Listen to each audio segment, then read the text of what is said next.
nosso tempo. Vocês estão me vendo? Deixa eu só ver aqui. Aí, agora sim. Estamos ao vivo. Estão aí, galera? Deixa eu ver, som parece estar ok, imagem. Que demais! Vamos iniciar aqui mais uma semana de live, onde hoje nós vamos falar de um assunto muito importante e ao mesmo tempo bem difícil. A gente vai falar sobre o maior conflito da história, né, até o momento, um dos mais complexos que a gente pode imaginar, que é de fato esse conflito ali do Oriente Médio, especificamente estamos falando ali de Israel, Palestina e vários outros países que estão ali ao seu redor. Não é um momento fácil na nossa história, né, contemporânea, realmente é uma coisa difícil da gente poder estar acompanhando. Não é uma coisa que é de agora, na verdade esse conflito já demanda por muitos e muitos anos, até da era bíblica, muitas coisas que envolvem aqueles povos e que infelizmente, né, são povos marcados por guerras, por sangue, por mortes, e a gente vai aqui hoje tentar entender juntos aqui o que está acontecendo lá em Israel, qual que é essa história recente de Israel e Palestina. Vamos tentar responder na nossa live 3 perguntas, galera. Vamos ver se a gente consegue aqui ao longo da nossa live responder 3 perguntas. A primeira, por que Deus enviou o povo de Israel para aquela região específica? Isso é uma pergunta que muitas pessoas têm da Bíblia. A gente vai tentar dialogar um pouquinho aqui sobre ela. Segunda pergunta é, por que Deus permitiu que a guerra acontecesse lá na época, lá no Antigo Testamento, quando o povo estava indo para a Terra Prometida? Por que Deus permitiu essas guerras ali no Antigo Testamento? E a terceira pergunta é, essa guerra de hoje atual, ela é um sinal do fim dos tempos ou não? Então, nós vamos hoje aqui nos debruçar rapidamente, brevemente, sobre a guerra de Israel contra a Palestina, ali especificamente ali o Hamas. Eu sei que tem muitas notícias, cada dia tem muitas novidades acontecendo. Eu não sei quando você está assistindo a esse vídeo é do dia 11 de outubro, né? Véspera aqui do Dia das Crianças. Inclusive está rolando um barulho aqui fora. Eu não sei se vocês vão conseguir ouvir ou não, mas espero que a gente continue aqui concentrados. Meus amigos, vamos falar sobre esse conflito. Qual que é o plano divino de Deus, né, para esse povo, desde antigamente, desde o Antigo Testamento até hoje, como que isso se traduz também com a nossa vida. A gente vai falar de bastante coisa hoje, então, antes da gente iniciar, vamos lá, primeiras coisas primeiro, né? Curta aqui o nosso canal, galera, de verdade, curta, se inscreva, né? Acompanhe aqui o que a gente está falando, são temas muito importantes que a gente está trazendo aqui no canal e a nossa proposta, o que a gente quer trazer aqui é de fato conseguir conciliar aquilo que está acontecendo no nosso dia a dia com a nossa fé, né? A gente tem esse grande bordão aqui, né? O Evangelho integrado à vida diária. Então nós, nas nossas lives, nós pegamos diferentes notícias, diferentes acontecimentos que estão acontecendo no Brasil e no mundo, e a gente traz pensamentos de como que isso se relaciona com a nossa fé.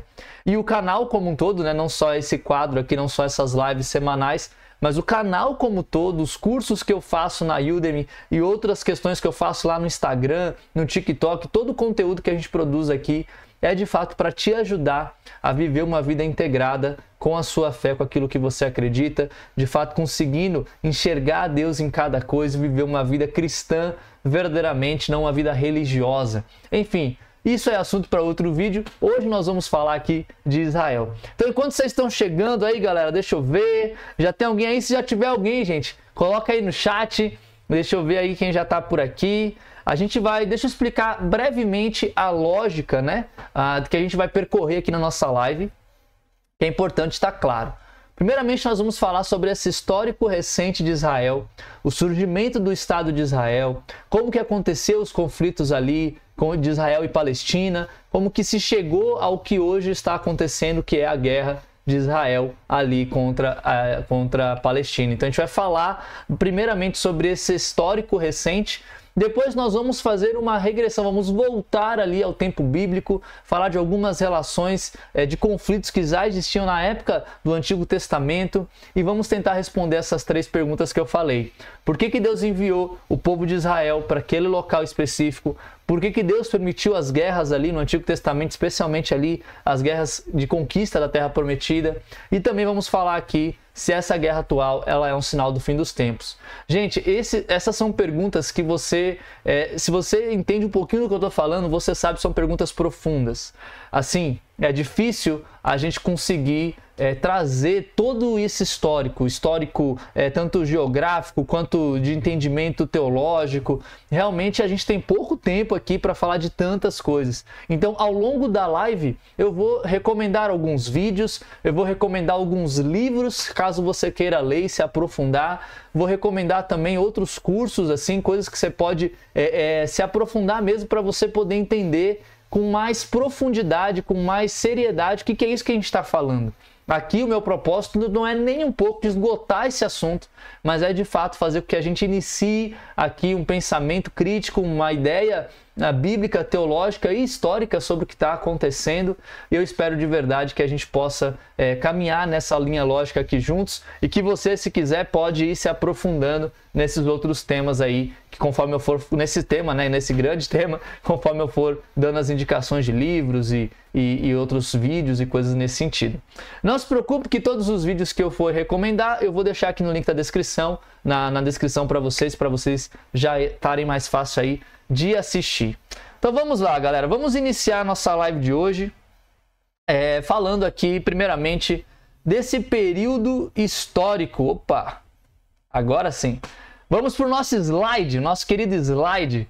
Vamos falar sobre Israel, o plano divino e a guerra sem fim. Por que eu digo guerra sem fim, galera? É simples. Basicamente, essa guerra ela já tem durado por alguns milênios. Eu não estou falando especificamente de Israel e Hamas, mas estou falando dos grandes povos que habitam aquela região ali. Aqui a gente vai ver alguns mapas e coisas assim para te ajudar a visualizar, mas existem povos que habitam, culturas, né, que vêm daquela época da Bíblia até hoje. Então tem muitas questões que acontecem ali naquela região geográfica e que de fato é uma guerra que parece não ter fim, porque envolve política, envolve economia, envolve recursos naturais, envolve também a questão religiosa. Então é muito difícil a gente conseguir explicar de forma simples, de forma coesa sobre esse conflito no geral. Embora muitos de nós, muitos canais, muitos jornalistas estejam tentando fazer isso, eu me coloco aqui junto, né, dessa tentativa de trabalho de resumir para ajudar as pessoas a entenderem o que isso significa, tanto historicamente, politicamente, né, em todos os sentidos assim humanos, mas também nesse sentido mais espiritual que se relaciona com a nossa vida. Vamos dar seguimento aqui então? Deixa eu explicar para vocês rapidamente, brevemente. 1917 foi quando se iniciou a ideia de ter um Estado, né, de Israel, um Estado ali onde o Estado de Israel se formasse de fato, foi ali em 1917. De fato, ao longo da história, né, eu não vou me delongar muito aqui para falar sobre isso, depois eu indico vídeos e coisas que vocês podem ler para entender essa história como um todo, mas eu quero passar aqui um pouco mais rápido nessa questão para a gente chegar nas 3 perguntas lá. Mas em 1917 começou isso, e conforme os anos foram passando, especialmente com o advento da Segunda Guerra Mundial, o Holocausto, né, o tanto que o povo judeu sofreu, né, durante toda a Segunda Guerra Mundial, de fato a gente pode ver ali uma comoção de todas as pessoas, de fato olhando para Israel, né, olhando para esse povo com muita misericórdia devido a tudo que eles sofreram. Então já se tinha um plano ali em 1917, esse plano, alguns israelitas já começaram ali a comprar terras naquela região, ali de onde eles estão hoje e tal. Então já se tinha assim esse plano, já estava se arquitetando algumas coisas nesse sentido, eles já estavam buscando apoio. Vem a Segunda Guerra Mundial com tudo que aconteceu, e aí o mundo, né, representado ali pela ONU, né, se compadece da causa de Israel, e lá em 1947 é criado, né, aqui o Estado de Israel. Como que foi feito essa delimitação do Estado de Israel? A princípio teria-se o Estado de Israel e o Estado árabe. E Jerusalém, né, que é uma a grande cidade ali, eu já vou explicar um pouquinho mais como é que Jerusalém entra nessa história toda, mas Jerusalém ela seria um local, né, de território internacional, basicamente os povos, os diferentes povos que vêm em Jerusalém, sentido religioso, político e até cultural, eles estariam ali compartilhando aquele mesmo espaço, aquela cidade. Então, basicamente é isso. Eu trouxe aqui alguns mapas para a gente poder ver aqui rapidamente. Olha como é que foi. Primeiramente, Israel aqui, ó, nessa imagem aqui a gente vê Israel se iniciando aqui, né? Você vê aqui, tem Jerusalém, né, que era um território internacional. Você vê aqui o povo, né, de Israel e o povo da Palestina. E aí você vai vendo como que a coisa vai caminhando. Israel vai tomando mais espaço, vai aos poucos. Aqui é a faixa de Gaza, ó, esse negocinho aqui. Aqui, aí Israel vai tomando mais espaço, vai dominando mais povos, chega a dominar o Egito, até que, deixa eu tirar aqui minha câmera rapidinho, você vê Israel nesse momento aqui, ó, dominando basicamente tudo.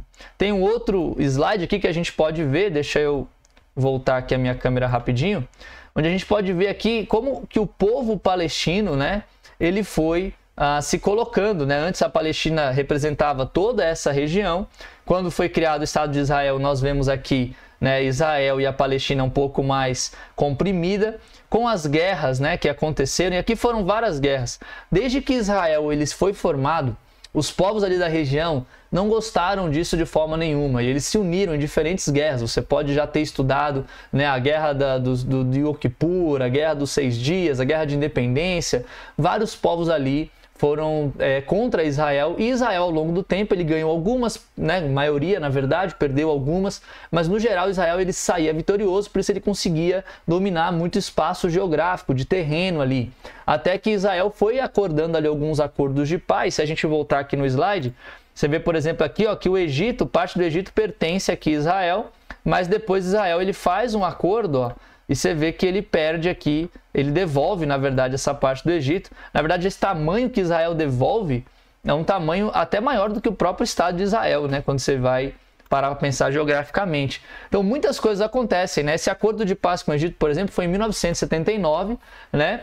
Em 1994 houve um acordo de paz com a Jordânia, só que nenhum desses acordos envolveu ali diretamente, especialmente ali, né, as pessoas ali da Palestina, né? Embora se tivesse ali alguns conflitos com a OLP, né, e várias outras questões históricas que eu não vou entrar aqui.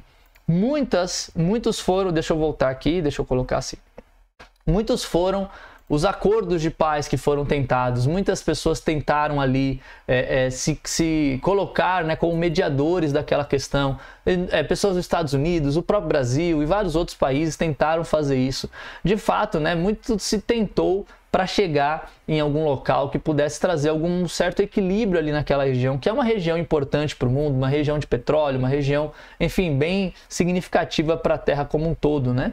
Mas, de fato, isso não aconteceu. O que foi visto, na verdade, foi Israel, querendo ou não, aumentando seu poderio militar, muito influenciado ali pelas forças americanas, o investimento externo que ele recebia. Você vê os palestinos sendo cada vez mais comprimidos, e sim, muitas e muitas desgraças aconteceram. O povo de Israel ali, de fato, foi um povo que foi opressor, né, para muitos países ali da região, especialmente para esse povo palestino que hoje está lutando contra Israel, né, na figura do Hamas. E aqui é importante trazer para vocês esse ponto do Hamas, porque isso aqui é uma das coisas que eu tenho mais ouvido falar. Isso aqui é interessante, gente, olha, aqui é um vídeo, se você quiser entender mais essa parte mais histórica, tem esse vídeo aqui do Brasil Paralelo. Deixa eu tirar aqui minha câmera rapidinho. Qual a origem do conflito entre Israel e Palestina? Eu confesso para vocês, eu não sou uma pessoa que consome muito o conteúdo do Brasil Paralelo, mas eu gostei muito desse vídeo, achei um vídeo muito interessante e pôde me esclarecer algumas coisas. Além deles, tem esse canal aqui, ó, da Aline, né? Israel com a Aline. Ela é judia, né? E ela tem esse canal onde ela fala sobre Israel, a cultura de Israel, a religião de Israel. E ela fez 3 lives, né? O que está acontecendo em Israel. Ela fez uma live sozinha, depois ela fez uma live com, né, essa grande assumidade aqui da história, né, um cara assim adventista, né, que eu respeito muito e que sim, né, tem um grande conhecimento histórico, geográfico. Eles fizeram uma live juntos e aqui ela tem uma outra live também, né, com o André Lijast. Eu acho que esse cara está inclusive em Israel, né? Então foram 3 lives que ela fez explicando muitas coisas, falando muitas coisas, trazendo vários pontos de vista que eu também achei bem interessante. Se você quiser entender mais essa história de Israel, Palestina, como que funciona, te encorajo a assistir esses vídeos que você vai estar bem informado sobre essas questões. Mas voltando para cá, né, pro nosso slide, mas não vai agora, viu, gente? Espera aí, fica comigo, depois vocês vão. Mas voltando aqui pro nosso slide, vamos falar do Hamas. O Hamas, ele surgiu lá em 1987 e desde a sua criação ele é contra o Estado de Israel. Ele não é contra a maneira como Israel ele age contra o seu povo. Ele é contra Israel em si, tipo a criação do Estado, o Estado em si. Hamas, ele é contra isso. E Hamas, gente, ele é um grupo terrorista. Isso a gente não pode nunca deixar de pensar. Eu acho impressionante ver pessoas hoje apoiando o Hamas, apoiando as ações terroristas. Galera, se nós cristãos, nós que vivemos, né, de acordo com os princípios bíblicos e de Deus, nós não podemos em nenhuma hipótese, né, de fato, apoiar grupos terroristas, seja eles quais forem. Eu não estou falando aqui de você apoiar o Estado palestino. Eu não estou falando aqui de você criticar a maneira como Israel avançou o seu poderio geográfico e militar ali naquela região. Eu não estou falando desse tipo de crítica. Esse tipo de crítica é válido, tem muitas discussões, muitas visões. Existem, como eu falei, tem coisas que vêm desde o Antigo Testamento até hoje. Então, de fato, nós podemos. Eu, por exemplo, acho interessante a instituição de um Estado palestino e tal. Eu acho bacana pensar ali os direitos humanos daquela região, não apenas do que Palestina faz com Israel, mas do que Israel faz com Palestina, do que os outros povos fazem entre si. Enfim, tem várias questões que a gente pode aqui argumentar, pensar e dialogar sobre, que são questões positivas. Por outro lado, Hamas não é o Estado palestino, Hamas não é o povo palestino, Hamas é um grupo terrorista que mata pessoas, estupra mulheres, sequestra idosas, mata crianças e faz outras grandes atrocidades em prol de uma coisa que eles querem, né, que é o fim do Estado de Israel, que é de fato a total aniquilação desse povo. E é claro, o Hamas, ele se junta com outros grupos terroristas até nisso. A gente está vendo isso nessa guerra, por exemplo, hoje, até onde eu sei que o Hezbollah e outros grupos ali têm apoiado o Hamas, têm até atacado Israel também. Com certeza essa guerra está só no início, está só começando, muita coisa ainda vai se desenrolar. Então, eu acredito que nós devemos sim, né, se compadecer pela dor palestina, se compadecer pelas pessoas que estão ali, se compadecer também pela dor de Israel, pelo povo israelense que também está sofrendo. Gente, numa guerra, dificilmente tem lados vencedores. Todo mundo perde vidas, perde famílias, perde economia. A gente está falando de guerra, de estado de guerra. Isso não é uma coisa simples da gente entender, até mesmo na nossa mente aqui no Brasil, né? É difícil da gente compreender uma nação inteira sendo bombardeada, né? E em diferentes sentidos, né? O nosso povo sendo cada vez mais reduzido, enfim. É difícil, é uma situação difícil. A gente pode sim se compadecer com essas questões, mas nunca nós devemos apoiar grupos terroristas que utilizam, né, do seu poderio, seja ele militar, geográfico ou armamentício, né, digamos assim, né, para atacar pessoas inocentes, né, para destruir de fato tantas vidas de forma tão cruel. Isso não faz sentido a gente apoiar, na minha visão, o Hamas. Podemos apoiar outras coisas e dialogar sobre várias questões ali que acontecem no Oriente, como eu falei, é complexo. Mas, gente, de verdade, né? Grupo terrorista deveria ter uma linha ali. E vamos iniciar pensando aqui um pouquinho sobre essa história do Hamas, na verdade a história da Palestina, né? De onde vem a Palestina. E deixa eu voltar aqui, basicamente, só para vocês verem, né? Palestina, a palavra Palestina, ela vem da palavra Filístia, ou Filistia, né? Enfim, e eu não sei se eu pronunciei corretamente, mas essa palavra, né? Deixa eu voltar para cá que estava melhor. Essa palavra, gente, vem, claro, né, dos filisteus, né? Ou seja, o povo palestino, eles não têm qualquer, até onde eu estudei, até onde eu vi, não tem qualquer ligação cultural, né, ou geracional com o povo filisteu. Porém, é um povo, né, Palestina habita ali aquela mesma região, e filisteu vem dessa referência ali, né, àquela região costeira, né, que se enquadra ali com o Mediterrâneo, se eu não me engano. Ou seja, povos que habitam ali, né, tem essa origem da palavra da Filístia, daquela região da Filístia. Vem daí filisteus, vem daí Palestina. Ou seja, a gente sabe quantas guerras aconteceram entre Israel e os filisteus. A gente vê a grande história ali de Davi, por exemplo, Davi e Golias, grandes lutas aconteciam ali. Então, a gente pode dizer que talvez não diretamente com o povo palestino, e aqui eu estou aqui fazendo pensamentos em cima de alguns fatos históricos. Eu sei que é bem mais complexo que isso, mas vem comigo aqui, vamos juntos aqui nesse exercício aqui de pensamento. Mas a gente pode dizer que sim, Israel ele está em um grande conflito com aquelas nações, com aqueles povos que estão ali, seja os filisteus, hoje os palestinos e tantos outros. Por isso que é uma guerra tão milenar, né, como eu falei no início da live. Não é uma guerra de hoje, é uma guerra ali por uma região que envolve muitas e muitas questões. Por exemplo, tem aqui três grandes pontos que envolvem essa região. Primeiro, a Terra Prometida, que é uma região, né, essa região geográfica, ela é importante tanto para os islâmicos, quanto para os cristãos, quanto também para os judeus, né? Essa terra prometida, ela é de fato um local onde todos esperam ali, né, tem alguma relação, seja religiosa ou política com aquela questão. Outro ponto é a própria Jerusalém, né? Então tem a região que representa ali a Terra Prometida, inclusive essa fotinho aqui é das 12 tribos de Israel, quando elas estavam ali formadas, mas você tem também, indo para um núcleo mais pequeno, a própria Jerusalém, que tem também grande significância para o cristianismo, para o islamismo e para o judaísmo. Se você pensar, é lá onde está o Templo de Salomão, que é importante para os judeus, é lá onde Cristo viveu e foi crucificado, né?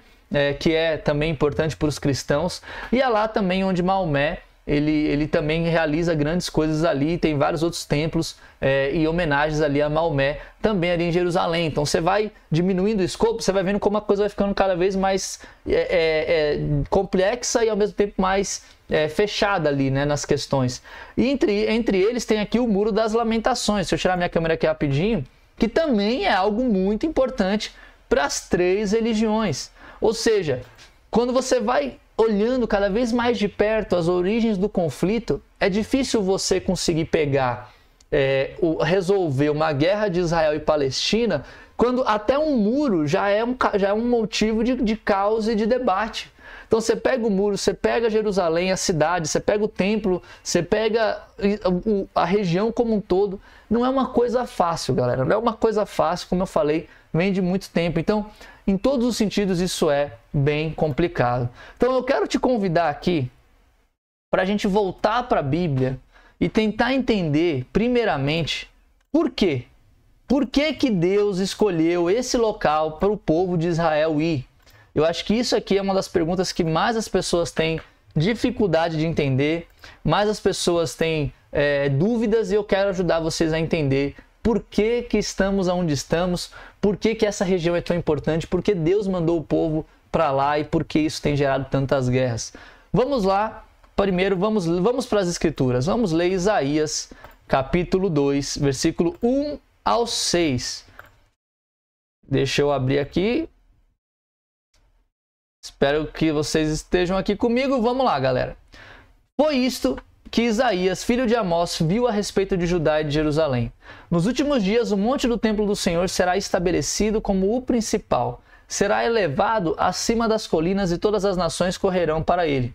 Virão muitos povos e dirão: venham, subamos ao monte do Senhor, ao templo do Deus de Jacó, para que ele nos ensine os seus caminhos e assim andemos em suas veredas. Pois a lei sairá de Sião, de Jerusalém virá a palavra do Senhor.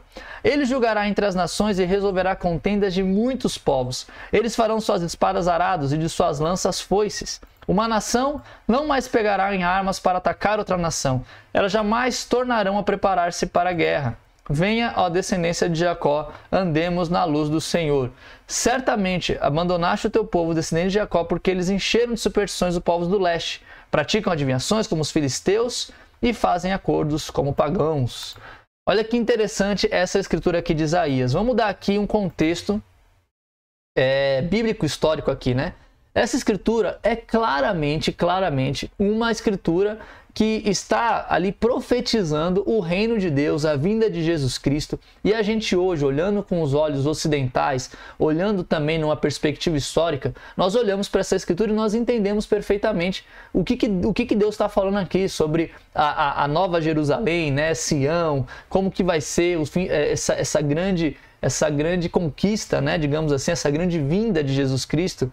Porém, todavia, entretanto, eu quero te ajudar a pensar sobre, na verdade, o momento que isso foi escrito e como que Deus queria que o povo de Israel fosse já na era presente, ali naquela era que eles estavam vivendo, essa nação que representasse a luz de Deus, né, que representasse esperança, que trouxesse paz, trouxesse harmonia, trouxesse ali grandes acontecimentos ali para que as pessoas pudessem deixar as espadas de lado e de fato trabalharem juntas. Então você vê aqui que o propósito de Deus para Israel naquela região era que eles fossem, né, de fato essa grande o que a gente entende hoje, né, também, né, como essa grande embaixada do reino de Deus já ali naquela época. Venham Israel, ó descendência de Jacó, andemos na luz do Senhor. Por quê? Porque antes o povo tinha se perdido. Se encheram de superstições do povo do leste, praticaram adivinhações com os filisteus, olha os filisteus aqui, e faziam acordos com os pagãos. Ou seja, é um chamado. Deus, ele chama Israel para ir para essa região, basicamente. E eu sei, né, que isso aqui já Isaías, já é bem depois de tudo que aconteceu lá no Êxodo e tal, mas eu estou querendo trazer através dessa escritura o coração que o povo de Israel, que Deus queria que o povo de Israel tivesse ao estar ali. Que era trazer paz, que era trazer união, que era trazer ali prosperidade para os povos ao redor e várias outras questões nesse sentido. Então, voltando aqui para o nosso Google Docs, vamos lá. A gente pode aprender aqui algumas coisas. Primeiro, Deus ele queria construir uma nação de sacerdotes. E isso a gente pode ver em vários outros versículos da Bíblia. Inclusive, eu fiz um vídeo aqui, vou deixar no card, vou deixar embaixo, onde eu falo sobre o que significa ser uma nação de sacerdote lá no Antigo Testamento. Mas Deus queria que Israel fosse essa nação de sacerdote. O que um sacerdote faz? Um sacerdote, ele conecta a pessoa a Deus, basicamente. Então, ele queria que Israel fosse essa nação que conectasse os povos, conectasse as pessoas ao próprio Deus. Deus escolheu o povo de Israel para isso. Então é importante a gente pensar, poxa, Deus enviou o povo para aquela região porque era uma região diversa, cheia de deuses pagãos, cheia de pensamentos dos mais aleatórios, né? Tanto, enfim, cheia de coisas ali. E era uma região que se Israel tivesse sido ali, né, fiel, uma nação verdadeira de sacerdotes, teria um impacto em diferentes culturas, inúmeras culturas, na verdade. E aqui a gente pode pensar um outro motivo pelo qual Deus queria que Israel fosse para aquela região, que é o quê? A estratégia que aquela região geográfica, aquela região é conhecida como o Levante, ou, por exemplo, o centro do mundo. Deixa eu trazer aqui novamente os slides, para eu mostrar para vocês aqui um pequeno mapinha. Mas basicamente essa região aqui, ó, você vê aqui tem o Egito, né? Você tem aqui a Mesopotâmia, você tem aqui a Assíria, né? E vários outros. Esse mapa aqui, ele está representando vários tempos históricos. Mas o que eu quero trazer aqui para vocês, basicamente, olha essa região aqui de onde Israel está, Jerusalém aqui apontado, ele conecta tanto para cima aqui na Europa, conecta aqui, né, a Ásia, né, e conecta o Oriente Médio e a África. Ou seja, o Levante é o centro do mundo. Tem até uma outra slide que eu trouxe aqui, ó. Esse aqui é um pouco mais novo, né? Pegaram aqui uma imagem um pouco mais nova, mas que traz essa ideia. Você vê que tem percurso tanto de comércio, tanto de cultural, linguístico, vindo da África. Você vê aqui, né, o Oriente e a Ásia, né? Você vê aqui até dos caminhos da Rússia, da Europa, ser representado aqui pela Turquia, que é esse grande processo, sem contar esse marzinho aqui, né, que é um mar extremamente importante, um dos motivos, né, quem dominava esse mar aqui dominava o tempo antigo, e claro, as pessoas passavam por aqui para chegar no resto do mundo. Então existia-se ali um objetivo estratégico, era uma convergência de situações que a gente pode pensar. Deixa eu voltar aqui para mim. O que tinha no Levante? O que era essa região do Levante? Ela era uma convergência de continentes. Vários continentes, eles se conectam exatamente naquele ponto. Você tem o litoral mediterrâneo, que tem saída direta para o mar, né? para aquela região, que você sabe, se você estudou história, você viu quanto Roma lutou para controlar aquele local, e depois que Roma controla o mar Mediterrâneo, ela se espalha, e Israel estava ali naquele centro, ali, né? Aqueles povos estavam ali naquele meio, que tinha acesso a isso tudo. Você vê que é um centro de rotas comerciais, um centro de rotas política. Se você quer descer para a África, você tinha que passar por ali. Se você quer ir para a Ásia, você tinha que passar por ali. Se quer subir para a Europa, você tinha que passar por ali. É de fato uma coisa muito interessante quando a gente para pensar. E aí quando a gente volta para a Bíblia e a gente lê lá, por exemplo, em Deuteronômio, Deuteronômio capítulo 4, versículos 5 ao 6, fala... Cadê? Deuteronômio 4, 5 ao 6. Oxe, acho que eu anotei errado.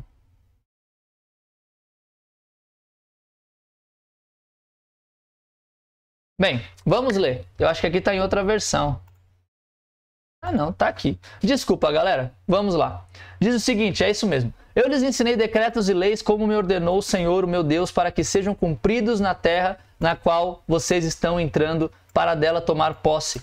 Vocês devem obedecer-lhes e cumpri-los, pois assim os outros povos verão a sabedoria e o discernimento de vocês. Quando eles ouvirem todos esses decretos, dirão: de fato, esta grande nação é um povo sábio e inteligente. Isso aqui, né, eu achei que estava errado, desculpa, mas está correto aqui a referência.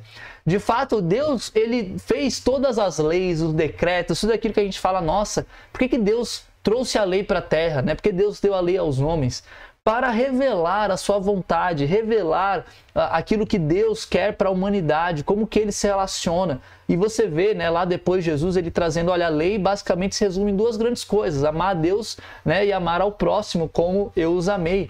Então, de fato, ele fala, olha, quando as nações daquela região, e ele deixa isso bem claro, né, na terra na qual vocês estarão entrando para dela tomar posse, né, vocês vão viver de tal forma, vocês vão apresentar essas leis com tanta excelência, que os povos ao seu redor falar, de fato, essa grande nação é um povo sábio e inteligente. Se, né, o plano de Deus, né, para o povo de Israel era que o povo de Israel fosse um grande arauto, um grande ponto de glória a Deus, e que todas as pessoas ao redor, todos os povos iriam de fato reconhecer que Deus é grandioso. Isso impactaria o mundo inteiro, o mundo conhecido ali daquela época, né? Então é muito interessante a gente pensar por que Deus escolhe Israel para ir para aquela região. E quando a gente olha para esses contextos históricos, geográficos e tudo mais, a pergunta óbvia é: por que não? Por que não Deus não escolheria aquela região para o povo de Israel ir? Para o povo de Israel ser um exemplo de amor, de paz, de união, de diálogo, né? de tantas outras coisas que Deus ensina na sua lei. Isso era o propósito. Deus escolhe aquela região, aquela terra, por isso. E aí a gente pode pensar na próxima pergunta, né? Voltando aqui para o nosso slide, né? Para o nosso slide, não, para o nosso docs, aqui é a escritura que a gente leu. Galera, se vocês quiserem acompanhar, né, ver esse documento, eu posso compartilhar com vocês. Se você quiser, entra no meu grupo do Telegram, que eu compartilho com vocês lá esse docs, vai ser um prazer, tá bom? Compartilhar com vocês. Mas aí vem a pergunta: por que Deus permitiu a guerra então naquela época? Se a guerra é tão ruim, tem tantas consequências, por que Deus permitiu a guerra? E aqui eu vou trazer um ponto que é interessante da gente pensar. Primeiro, Deus, ele queria, né? Claro, né? Deixa eu descer isso aqui para ficar mais fácil. Deus, ele fez uma promessa, ele precisava cumprir essa promessa. Deus, ele queria, né, que o seu povo, ele cumprisse esse papel ali na terra. E ele, de fato, ele não podia deixar que o seu povo fosse exterminado, fosse morto pelos povos ali daquela região. Então, de fato, né, quando Deus ele permite a guerra, muito vem porque ele está honrando a ele mesmo, a promessa que ele mesmo fez para que aquele povo de Israel fosse luz no mundo, fosse um local ali, uma nação de sacerdotes que fosse ajudar as pessoas ao redor e fossem de fato ser um grande ponto de transformação na humanidade como um todo. Então Deus, ele faz isso porque ele está honrando o nome dele, primeiramente, acima de tudo, e também porque ele precisa, né, de certa maneira, proteger o seu povo, do qual ele escolheu, do qual ele fez essa promessa para ser essa nação de sacerdotes. E a gente não vai ter tempo de ler isso aqui, mas eu quero te encorajar depois de estudar. Eu vou indicar para vocês alguns livros. Deixa eu voltar aqui no nosso slide. Eu sei que hoje a gente está indo e voltando muitas vezes, né? Mas espero que vocês estejam gostando e estejam acompanhando. Mas aqui tem 3 livros muito interessantes. Primeiro, Os Outros da Bíblia. Aqui você vê, é um estudo sobre os deuses que existiam naquela região onde Israel foi ali habitar, na Terra Prometida, né? Então ele vai falando sobre os diferentes deuses. Fala de Baal, por exemplo, que é muito conhecido, e vários outros que existiam ali naquela região. E isso aqui é interessante a gente pensar, gente. Os deuses que existiam naquela região eram deuses muito cruéis, com práticas que a gente às vezes não imagina. Sacrifício de bebês, de crianças, morte dos idosos, traições, entregas ao vício, tanto aos vícios químicos, né, desde o álcool e tudo mais, a tantos outros vícios. Eram deuses que quem seguia aquelas religiões eram totalmente escravizados por questões muito, mas muito pesadas mesmo.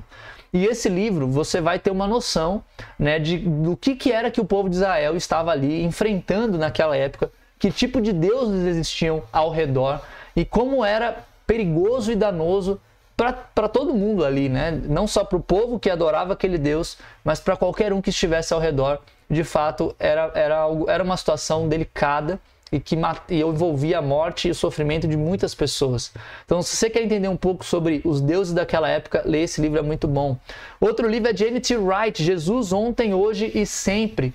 Esse livro, ele fala muito sobre como que Jesus, ele é revelado desde o Antigo Testamento até hoje. E não apenas Jesus, mas o próprio plano de Deus de salvação, um plano de trazer ali bênção para aquele povo, um plano de entender essas guerras, essas coisas que aconteceram ali no Antigo Testamento. Nossa, por que parece que Deus ele é de tal jeito no Antigo Testamento e de tal jeito no Novo Testamento? N.T. Wright, ele traz vários e inúmeros argumentos mostrando que Deus ele é imutável. E um outro autor, esse autor é menos conhecido, é um autor da minha comunidade, da minha igreja, né? Americano, que é esse aqui, From Shadow to Reality. É um livro aqui do John Oakes, onde ele também traz, né, essa ideia, esse panorama de como que Jesus e Deus é visto no Antigo Testamento e no Novo. E ele vai trazendo vários pontos, né? De como que uma coisa no Novo se relaciona com no Velho se relaciona com o Novo e várias outras questões mostrando que Deus ele é o mesmo e que essa questão de Deus permitir as guerras e de Deus ser violento, de Deus ser alguém que quer o mal das pessoas e tudo mais, isso é falta de estudo, falta de conhecimento histórico, geográfico e até mesmo teológico sobre essas questões. Esses livros aqui, se você conseguir acesso a eles, já vão te ajudar muito a entender. Porque toda vez que Deus ele vai para a guerra, né, ele comanda seu povo para a guerra, ele tem uma ética muito grande com relação a isso. Não é incomum a gente ver Deus enviando antes profetas, pessoas para irem lá, trazerem a mensagem de Deus, tentarem fazer com que o coração quebrantado daquele povo se converta perante a Ele. Então Deus ele tem várias tentativas, vários momentos onde Ele busca ajudar o povo a entender a sua verdade. Além disso, mesmo quando Deus chega no ponto da guerra, seja por diferentes motivos que eu vou já trazer aqui, mas você vê que tem muitas escrituras que Deus ele fala, olha, preserva esse povo, não mata de tal forma, faz desse jeito. Enfim, Deus ele dá várias instruções. Às vezes ele fala, não é nem para matar. Se você lembrar, por exemplo, a história de Gideão, Deus ele não fala para Gideão matar o exército inimigo, ele fala para fazer barulho e espantar, né? Vai lá, faz barulho e espanta aquele exército, não é para vocês lutarem com eles. Basicamente, né, a gente vê em momentos de Deus ele tem essa ética muito grande na guerra. Por outro lado, você vê momentos em que Deus ele fala, olha, esse povo aqui, você precisa matar de verdade, assim, não pode sobrar ninguém. E ele até briga em alguns momentos com alguns homens que desobedeceram essas ordens. E aí quando você vai estudar quem era esse povo, o que ele fazia, qual eram as questões ali, né, que aquele povo realizava, como que isso impacta também na história, você vê várias questões, são estudos muito profundos e muito interessantes da gente fazer. Então, se você quiser entender um pouco mais, né, desse Deus, né, do porquê que ele permitia uma coisa ou outra, eu te encorajo, leia esses livros, estude direitinho, entenda que o propósito de Deus sempre é aquilo que a gente leu lá em Isaías e sempre é aquilo que Jesus também vem confirmar e aprovar, que é a salvação das pessoas, o bem-estar de todos e, é claro, né, com que mais e mais pessoas sejam salvas e venham ao conhecimento dele. Esse é o propósito de Deus. Nos momentos que ele permite a guerra ou até que ele comanda a guerra, existem grandes motivos e já houveram tentativas de alcançar aquele povo antes para que aquela guerra de fato surgisse ou fosse colocada ali em ação. Além disso, né, tem um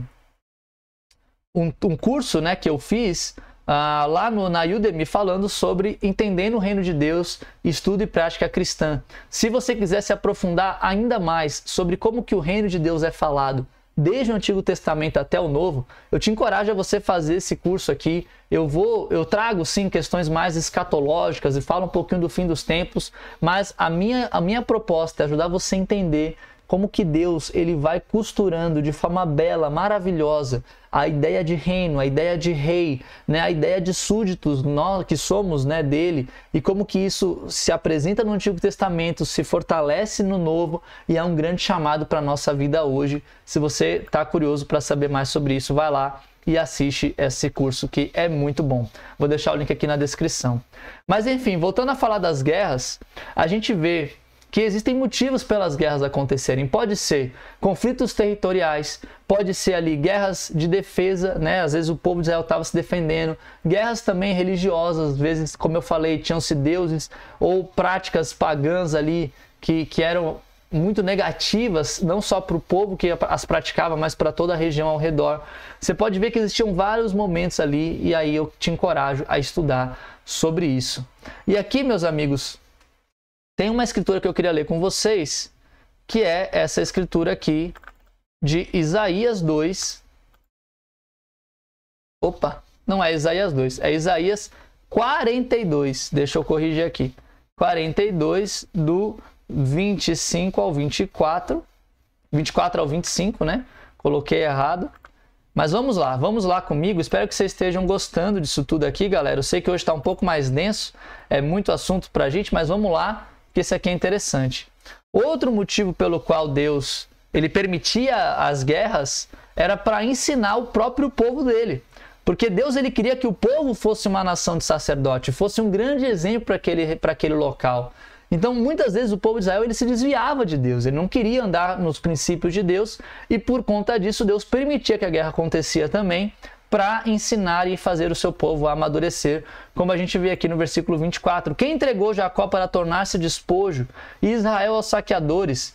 Não foi o Senhor contra quem temos pecado? Pois eles não quiseram seguir os seus caminhos, não obedeceram a sua lei, de modo que ele lançou sobre eles o seu furor, a violência da guerra. Ele os envolveu em chamas, contudo nada aprenderam. Ela os consumiu e ainda assim não levaram isso a sério. Irmãos, deixa eu tomar uma aguinha aqui, mas é importante a gente pensar nisso aqui, nessa escritura, né? De fato, quando a gente olha para isso aqui, gente, a gente vê que sim, Deus ele permitiu que as guerras acontecessem para ensinar o seu povo. Mas aqui é interessante a gente fazer um parênteses. Deus ele não faz isso como uma prática de prazer. Tipo, eu quero ver as pessoas sofrendo, eu quero ver a guerra, você me desobedeceu, então você vai ser jogado na guerra. Deus, muito pelo contrário, ele ama muito o seu povo. Ele mandou inúmeros profetas, ele levantou muitas pessoas. Ele o tempo todo estava ali tentando chegar no coração das pessoas. Em alguns momentos, algumas gerações ouviam, outras gerações estavam completamente fora. E para que o povo não se perdesse de vez, e Deus, e eles de fato, né, abandonassem tudo aquilo que ele mesmo havia prometido, a glória de Deus está em jogo, a honra dele está em jogo, entende? E ele fala assim, não, o povo não pode se perder, eu já mandei profetas, mandei pessoas, ergui gente, o povo não está ouvindo. E aí ele permite que a guerra aconteça, não por prazer, eu imagino que Deus ele sofra muito quando essas coisas acontecem, mas é para o povo, de fato, ele estar ali num estado de contrição e entender, caraca, eu me afastei de Deus, olha o que aconteceu. E isso acontece, Deus está ali o tempo todo, antes, durante a guerra e depois, para ajudar o povo a se fortalecer, para dar esperança para eles. A gente lembra lá da escritura de Jeremias, né, que fala que Deus, após o povo ter passado pelo exílio da Babilônia, né, você fala, olha, eu tenho planos perfeitos para vocês, planos de fazê-los prosperar, de não lhe causar danos, eu amo vocês. Deus falando isso, olha, vocês passaram por isso, foi necessário, foi uma repreensão, mas eu estou aqui com vocês, eu não vou andar longe de vocês, vocês são meu povo, vocês são a nação que eu amo. Então, Deus, ele faz isso com muito amor, com muito amor. Ele é como um pai que permite a disciplina de um filho.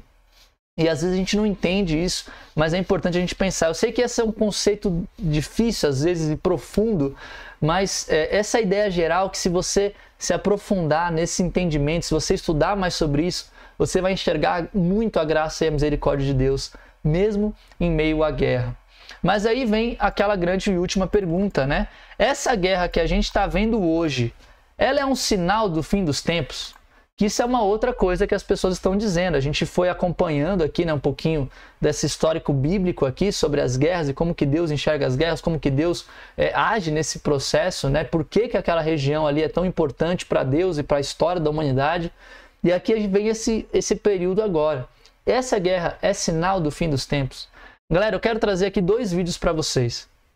Um do pastor Augusto Nicodemos e outro do pastor Iago Martins. A princípio, eles parecem estar um pouco antagônicos, mas ao mesmo tempo eu quero trazer algumas ideias que podem nos ajudar na resposta dessa pergunta.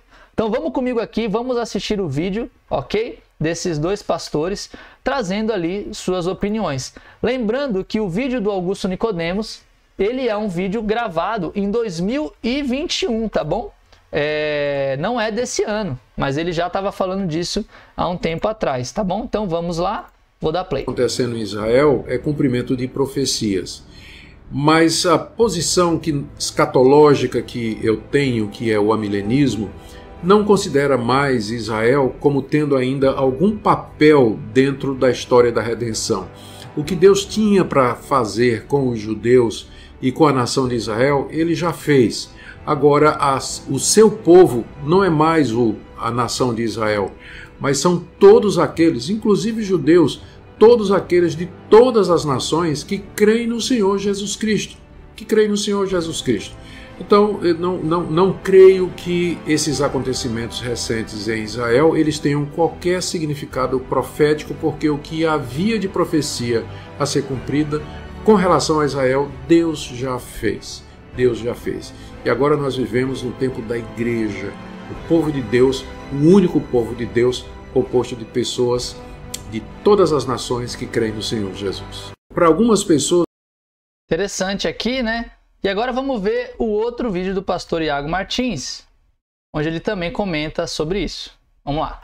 Guerra hoje em Israel é um sinal do fim dos tempos? Sim, como as guerras o são. Eu sei que a interpretação majoritária do sermão profético de Jesus, que é quando a gente ouvir falar de guerras e tal, e então virá o fim, significa que haverá um acirramento nos conflitos, um acirramento nas guerras, e então isso marcará o fim de alguma forma. Essa é uma interpretação provável, tá? Mas eu gosto de pensar que Jesus está deixando claro como é que é o mundo do fim. O mundo do fim, esse mundo que nós vivemos já faz 2000 anos, desde quando Jesus veio, viveu, encarnou, e então, depois de morto e ressuscitado, foi assunto aos céus, é o mundo que está no fim. E neste mundo que está no fim, guerras e rumores de guerras representam a vida do fim. De modo que todas essas guerras e todos esses rumores de guerras representam justamente o que é um mundo que está se esvaindo. Não é no sentido de que, eita, guerra, acho que agora acaba. Não é isso, mas é no sentido de que, eita, guerra, esse mundo está acabando mesmo, porque é o fato do mundo estar acabando, de nós estarmos nos esfarelando como realidade, que marca esse período escatológico que nós vivemos. Então, eu não acredito que Jesus está mostrando uma relação de causa e consequência, ou uma relação cronológica entre guerra e fim, de modo que eu fico procurando guerra, atento às guerras, para eles marcarem que agora o fim tá vindo. Mas eu acho que ele tá mostrando uma característica de toda a realidade. As guerras marcam o fato de que esta é uma realidade que está se esvaindo até chegar ao seu fim definitivo. Então, quando eu vejo uma guerra como essa, eu penso, eita, é o fim do mundo. Não porque eu acho que essa guerra representa o fim do mundo de forma mais forte do que as guerras anteriores representavam, mas que eu acredito que todas as guerras representam o fim do mundo, representam que este mundo está se esvaindo. Então, sim. Interessante, gente. Então aqui eu trouxe dois pastores, né, falando sobre isso. Pastores que eu a respeito bastante, né, claro, senão não estaria trazendo aqui, para trazer desse ponto de vista que é importante. Deixa eu voltar aqui para o nosso Docs. E aí eu vou trazer alguns pontos. Vamos ler a escritura que Iago Martins ele traz aqui como exemplo. Mateus 24, do versículo 4 ao 8. Vamos ler essa escritura aqui para a gente poder pegar o contexto, né? Vamos lá. Jesus respondeu: cuidado que ninguém os engane, pois muitos virão em meu nome, dizendo, eu sou Cristo, e enganarão a muitos. Vocês ouvirão falar de guerras e rumores de guerra, mas não tenham medo. É necessário que tais coisas aconteçam, mas ainda não é o fim. Nação se levantará contra nação e reino contra reino. Haverá fomes e terremotos em vários lugares. Tudo isso será o início das dores. Cara, é interessantíssimo essa escritura. Quando a gente para analisar, e aqui eu acho interessante essa frase que o pastor Iago Martins ele trouxe, que é uma frase que eu até anotei ela aqui, vou mostrar aqui para vocês, que é que não há uma relação de causa e consequência nem de ordem cronológica. Eu, particularmente, concordo com essa afirmação dele. Por quê? O que Jesus ele está dizendo? Ele está dizendo aqui que, no fim dos tempos, haverá pessoas que se dirão ser como Cristo. E ao longo da história, que dirão ser o Cristo, né? E ao longo da história, nós vemos isso acontecendo inúmeras e inúmeras vezes. Jesus ele fala sobre guerras que vão perseguir os cristãos, guerras que vão ser um prenúncio do fim e várias outras coisas nesse sentido. É importante a gente entender que inúmeras guerras aconteceram ao longo da história. Ao longo da história, várias guerras aconteceram muito piores do que essa que está acontecendo em Israel. E também existem muitas guerras acontecendo hoje, atualmente, que a gente muitas vezes não se importa porque não está na mídia, mas que têm sido tão sangrentas e tão de tanto assassinato acontecendo, muito pior do que Israel, por exemplo.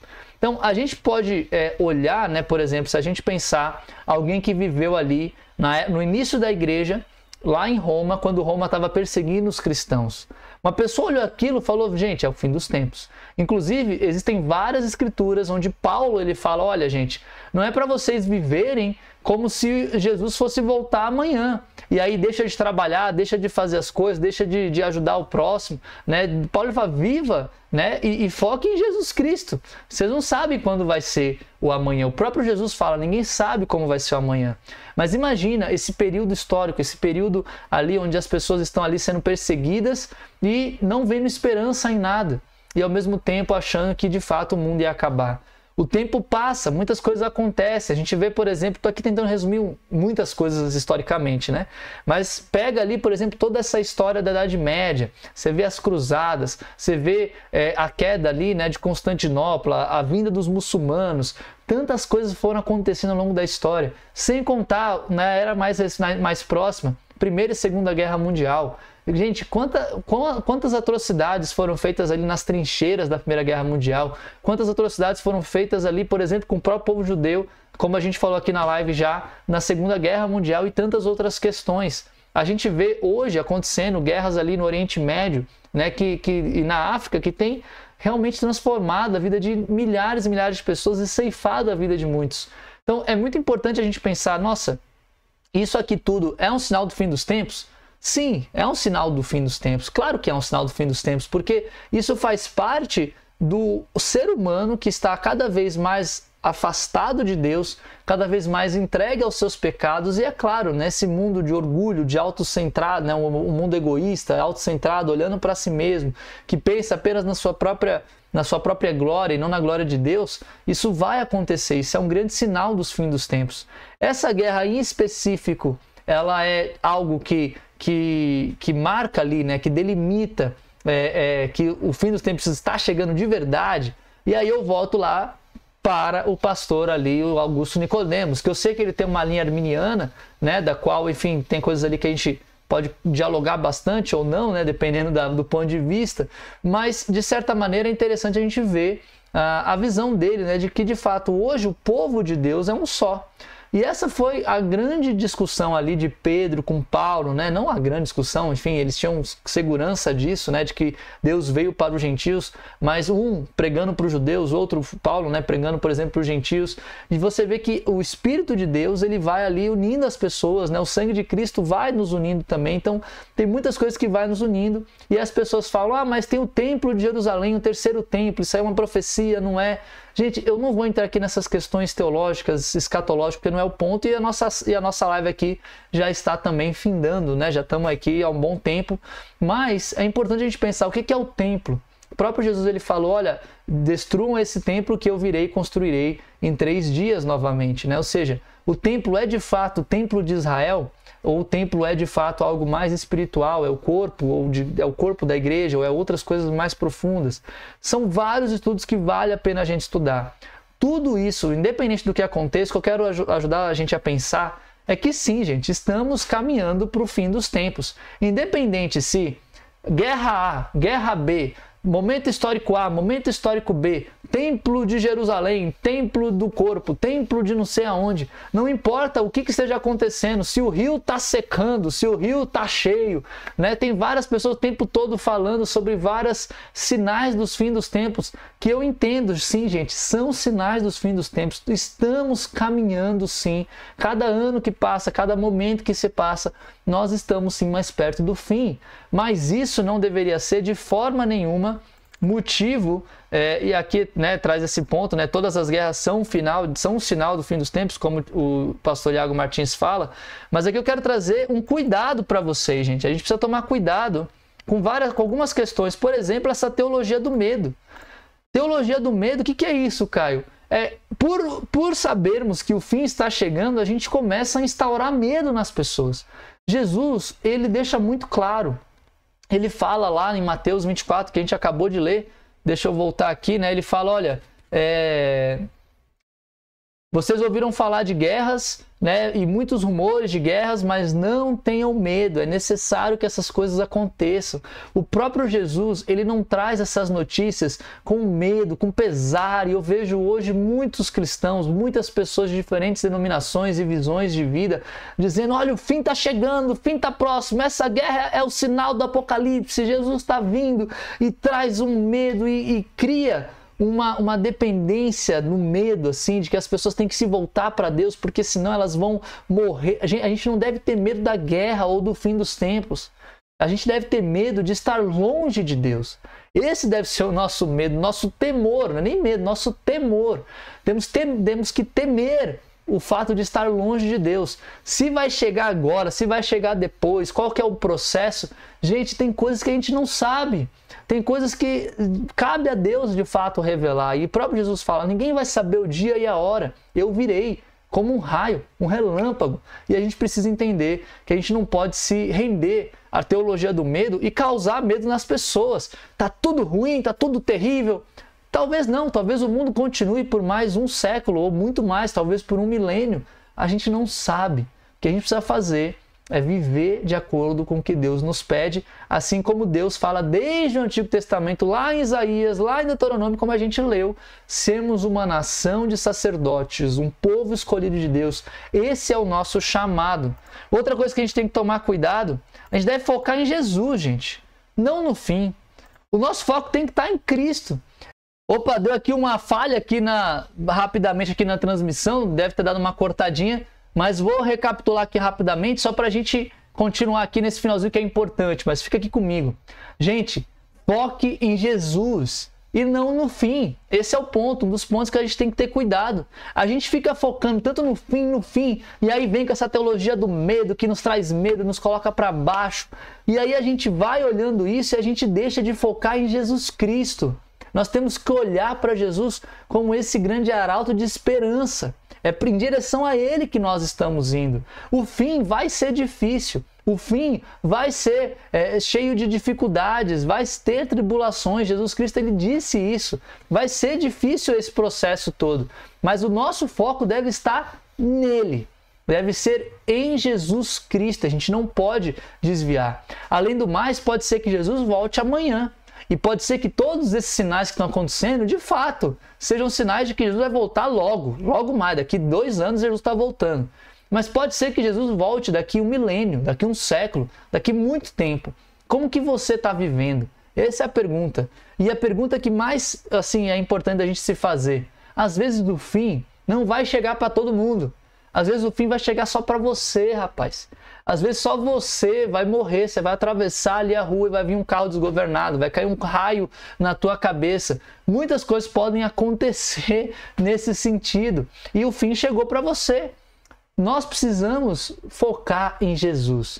Não ficar procurando sinais e coisas aqui e ali, ver. Assim, como forma de estudo, é maravilhoso. Eu acho maravilhoso estudar escatologia. Tem várias correntes teológicas que estudam isso, mas nunca estudar escatologia num viés do medo, da repressão, da culpa, mas estudar a escatologia como um maravilhamento. A gente precisa olhar para esse fim dos tempos e olhar para a vinda do reino de Deus, para o casamento de Jesus com a igreja, com um maravilhamento. Tem que olhar assim, gente, isso é maravilhoso o que Deus está fazendo. Olha como Deus costurou isso desde a queda até hoje. A gente deve estudar essas coisas com muito temor, com muito respeito e muita esperança. E ao mesmo tempo, isso deve levar no nosso coração um desejo missionário mesmo, de viver o reino aqui na terra, de espalhar esse reino para as pessoas. Não é para eu ficar procurando sinais e coisas assim, para eu ficar com medo, ficar culpado. Não, é para eu olhar isso tudo e olhar para Deus e focar em Deus e isso me incentivar a viver o melhor cristianismo que eu posso viver enquanto eu estou aqui na terra, avançando o evangelho, falando do reino de Deus para as pessoas e amando quem está ao meu redor e amando principalmente nosso Deus. O nosso foco tem que estar em Jesus Cristo. É isso que eu falo, por exemplo, lá no meu curso falando sobre o reino de Deus. Isso deve ser o coração de quando a gente estuda a escatologia, né? Não é para ver o dia, a hora, a data, ou meu Deus, isso aqui está acontecendo, aquilo outro está acontecendo.